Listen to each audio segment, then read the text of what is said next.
الأمن التونسي القبض على العديد من العناصر الإرهابية التابعة لتنظيم داعش الإرهابي في كل من ولاية الكاف وجندوبة الحدوديتين مع الجزائر، وهو ما يثير التساؤل حول أسباب تحرك هذه الخلايا الإرهابية في هذا التوقيت بالتحديد. المزيد في تقرير كريم عليلوش.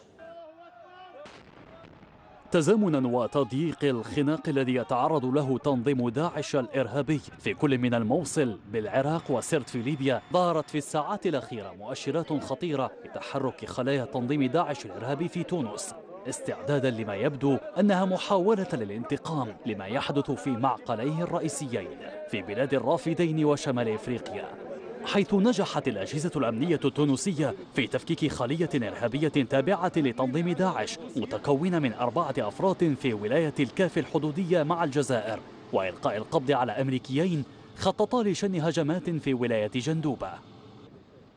في الفترة الأخيرة هذه الاعتقالات كانت نوعية، يعني سواء ما حصل في جندوبة الإرهابيين من أصل أمريكي، أنا أعتقد أنه يحمل 3 دلالات.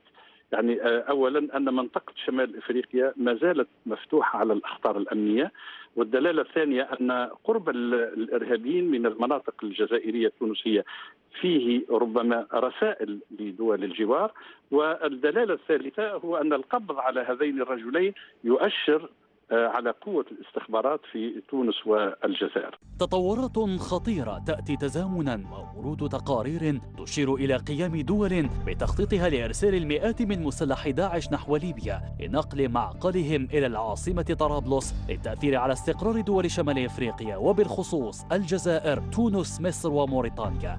يبقى اليوم الجهد يجب أن يتواصل، الاستنفار يتواصل، اليقظة تتواصل، وخاصة المواطن عليه أن يعي بأنه راه الدور متاعه هام جدا، والإعلام كذلك. إذا من حين إلى حين نذكر بأنه المعركة لم تنتهي، بأن ما زلنا عرضة لهذه العناصر. مشاريع خطيرة قد تسقط في الماء إن اتحدت جهود دول شمال إفريقيا مع خاصية تبادل المعلومات الاستخباراتية وتكثيف الضربات الاستباقية للخلايا الإرهابية.